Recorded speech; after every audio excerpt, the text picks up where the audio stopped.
And we talk with the doc now as Dr. Tim McKnight is in. And good to see you again. You're sounding more like yourself this week. I feel back to myself. Which is good. But you've been seeing and noting COVID spike, I guess, which we thought might kind of happen with the cold weather and holidays, but maybe it's more than it should be. Yeah. And first of all, I want to apologize for changing the subject today. But as I think about what to talk about, I'm just thinking about the last couple days. I was on call at the hospital and seeing COVID patients, and I just feel like the listeners are either over-aware and very anxious. I saw somebody yesterday extremely anxious about this and feeling very disempowered and really, really worried, which I didn't think she needed to be. Tried to talk her down a little bit and empower her with information. But a lot of people are just unaware, and they don't respect the severity and the danger of COVID-19. And we're seeing that. And we're definitely seeing a spike for whatever reason. It's beginning flu season. It's cold. We're indoors more. And there's clearly a rise in COVID cases. And probably now what we're seeing is this post-Thanksgiving spike. We anticipate another post-spike after Christmas and New Year's. And these spikes we're expecting are going to be worse.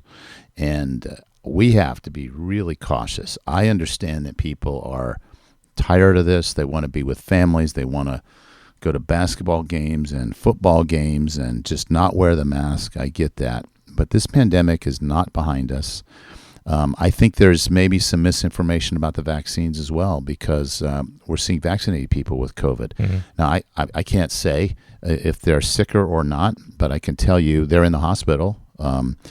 Probably not the same level of unvaccinated, but I think sometimes people get vaccinated and they just think they're automatically immune. They don't have to worry anymore. And we're not seeing that. I had a patient last week with COVID. I sent him to get a monoclonal antibody infusion, and he texted me back. He said there were 24 people that got this antibody infusion, which is a very good early treatment when you have COVID. And out of the 24 people treated that day, 23 of them had been vaccinated. So more vaccinated than unvaccinated that day. His wife was there a couple days later. She said there are 2 unvaccinated people here. The rest have been vaccinated. Now, you can't conclude that they're sicker or they're getting it more often. But the point is vaccination doesn't mean that you can't spread it, doesn't mean that you can't get it, doesn't mean that you can't die from it. And when I talk to ICU nurses in critical care hospitals, the numbers I'm hearing are anywhere from 50% vaccinated to 10% vaccinated who are in the ICU on ventilators. So I'm not sure where the truth lies. I don't know how to report that to you, but I can tell you that even the vaccinated are vulnerable. Clearly, the unvaccinated seem to be more vulnerable, and but I think we just have to be aware. My mother's been vaccinated. She got a cold yesterday, and I said, whoa, be careful. You are not necessarily immune. And the message I'm going back to is what we talked about a couple of weeks ago. And for anybody that maybe missed that message, if you have early symptoms of a cold or a cough or a sore throat, I don't think you have to panic the first day, but as 2 or 3 days progresses and things seem to be getting a little bit worse, you're feeling achy or maybe a headache or something that's not like a typical cold, do not wait until you've lost your sense of taste or smell, right? Get in the first 3 or 4 days and get tested. And then once you're tested positive, get a hold of your primary care provider and start doing things. I recommend everybody take vitamin C, vitamin D, and zinc, regardless of your status with COVID right now. They have shown to be protective. Boost your own immune system. And then if you're tested positive, if you have risk factors, meaning overweight, obese, diabetes, hypertension, heart disease, emphysema, asthma, lung conditions, then you would qualify for an antibody infusion. This is not something we had available too many months ago. Right. And we're seeing, it seems to be that if you get in early, this can be helpful. Early meaning within the first 7 days of being tested positive. We'll take anybody up to 10 days after they've tested positive. Beyond 10 days, it's too late, it won't work. I personally feel that in addition to those things, ivermectin is an option. A lot of people were opposed to that, think that's terrible, but ivermectin does no harm, and there are providers that have had great success with it. So, in my opinion, why not try it? Right. Hydroxychloroquine is another option for some people. Now, that one potentially has some complications. There's some people that shouldn't necessarily have it, so that's not something that everybody just automatically go out and get. You got to be a little cautious with that. But as I mentioned a couple of weeks ago, once you hit that 7-day point of being sick, the first 7 days, you're trying to stop the viral replication. After 7 days, the virus is replicated. You've got a lot of virus in your body. Depending on your baseline inflammatory state and how much that's replicated, now the virus is going to do what it wants to do. And the side effects, we call this the cytokine storm. The inflammation goes overboard, and you start getting secretions in your lungs, and you can't breathe, and you feel flu-like symptoms and awful. When that happens, you have to be in the emergency room. We have to check you. We have to make sure that your pulse oximetry reading on your finger, how much saturation you have, oxygen saturation in your blood, is greater than 90%. If it's dropping below 90%, you're probably going to need oxygen. And if you're early on in the course, you're in the first 7 to 10 days, you're probably going to need to be in the hospital.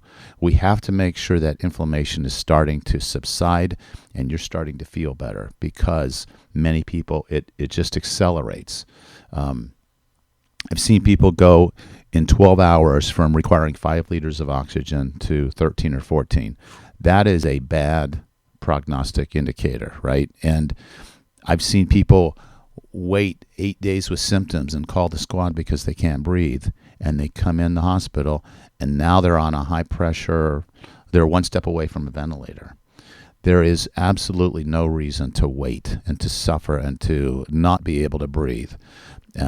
The obese particularly are at high risk. Well, I was just going to ask you if the same high risk factors from a year and a half ago are pretty much in place. Yes. And again, it's I think the obese are automatically they have more inflammation because the fat makes them more inflamed.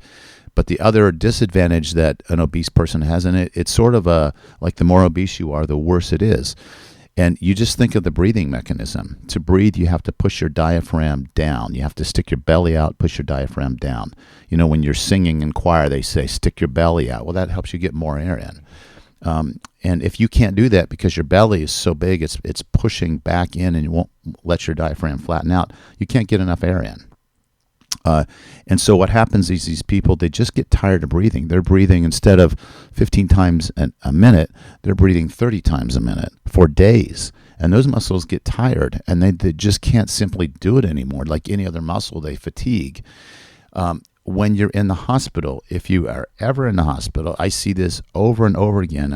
I now I understand it a little bit better. But people need to breathe deep. There's an incentive spirometer where they put a tube in their mouth and they suck in and get as much air in as they can. People don't like to do that because it triggers a cough. And they've been coughing and coughing. That makes their head hurt. They get a cough headache. It's no fun to cough like that. But if you don't expand the bottom part of your lungs and put air in there and clear out those thick mucus secretions, first of all, you're more susceptible for a bacterial pneumonia on top of your COVID pneumonia. But secondly, if you don't get the bottom part of your lungs open, you're not going to have that extra boost of oxygen that you need. So you have to breathe heavier. You have to breathe harder. And again, people tire out. And over and over and over again, I see people in the hospital that absolutely refuse to give that effort. Now, some people give a great effort and they can really suck that air in. The people that don't, because I don't like to cough, it's life-saving. I can't say it more clearly than that. You can save yourself if you'll do those things. You do not want to have increasing oxygen requirements in the hospital, because the mortality rate once you're on a ventilator is pretty high. And I can't really quote the number, maybe 50%. I've asked 25 to 50%. if you've been on it a couple of weeks, it's very poor prognostic indicator. So we don't even want to get to that point.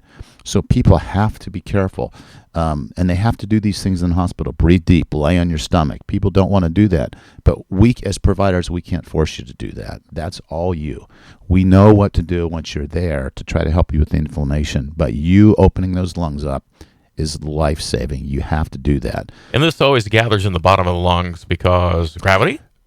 Well, because the bottom of the lungs is the last place to get oxygen, and it's the last place to expand. It's the easiest for that to get in. It's the hardest to fill that part of the lungs up. That's why we'll tell you to take a deep breath when we take a chest X-ray. We want to get air in the bottom of the lungs. Mm-hmm. The lungs look like a sponge, and they look like a dry sponge when they're working. When it's a wet sponge and you got secretions, those secretions tend to kind of gravity pulls them down and puts that water and that mucus in the bottom of the lungs. We want to get that out. So my last piece of advice, I just plead with people, please be careful around the holidays.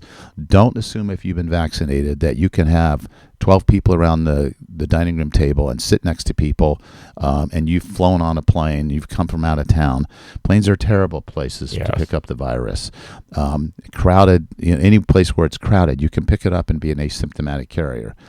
You have to respect this, and then you have to have a high index of suspicion, get tested early, and do those things early the first week that can really prevent you from having this virus over-replicate. Because once it's done that, and then it's God and it's you doing everything you can do, because hospitals are doing everything they can do, and hospitals are overwhelmed. This is the wrong time to get sick. Sometimes it takes days to get people out of our hospital transferred to another facility. We had someone in one of our neighboring hospitals who, a Michigan patient who needed a hospital admission for their COVID pneumonia, could not find a hospital in Michigan. So a family member called around and they found a bed at Steubenville, Trinity West, but there was no way to transport them. They needed oxygen. Ambulances were full. Med flight was not flying across state lines.